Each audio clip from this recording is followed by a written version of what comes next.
တနင်္ဂနွေသားသမီးတွေကသူများတွေနဲ့မတူဘဲထူးခြားတဲ့ဇယိုက်ကိုပိုင်ဆိုင်ထားကြသူတွေဖြစ်ပါတယ်။စိတ်ကြီးတယ်စိတ်ဆက်တယ်မသိရင်မာနကြီးတဲ့ပုံပေါက်နေပေမဲ့တကယ်တမ်းတော့ဝမ်းနည်းလွယ်ပြီးတနာတတ်တဲ့သူလေးတွေပါ။သူတို့ကဒေါသကြီးပေမဲ့နူးညံ့တဲ့နှလုံးသားပိုင်ရှင်တွေပါ။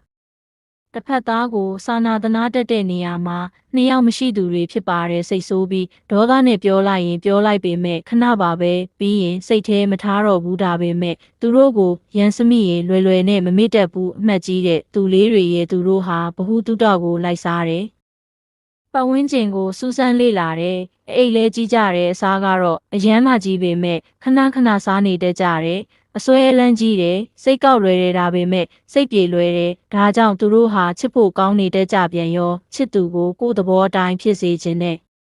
သူမျိုးတွေပါချစ်သူအပေါ်အနိုင်ယူခြင်းကြတယ်အရန်လဲချစ်တတ်ပြီးအချစ်လဲကြီးတယ်တခါတလေမှာအချစ်အတွက်တစွတ်ထိုးနိုင်ကြတဲ့သူတွေဖြစ်ပါတယ်အဲ့ဒါကြောင့်အချစ်ရေးမှာနည်းနည်းညံ့တယ်လို့ဆိုရမယ်မိသားစုကိုလည်းချစ်တတ်ကြတယ်အပေါင်းအသင်းကလည်းမတ်သေးတယ်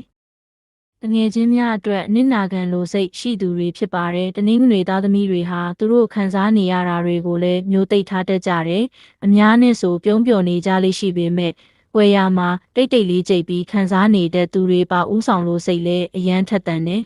။နေရာတကာဆရာကြီးလှုပ်တတ်တဲ့သူမျိုးတွေတော့မဟုတ်ကြပေမဲ့ဥဆောင်နိုင်စွမ်းရှိကြသူတွေဖြစ်ပါတယ်။အထူးခြားဆုံးအချက်ကအစွဲအလန်းကြီးတက်လွန်းတာပါပဲ။တနင်္ဂနွေသားသမီးတွေဆောင်တဲ့အဆောင်ကြောက်ကတော့ပဒမြားဖြစ်ပါတယ်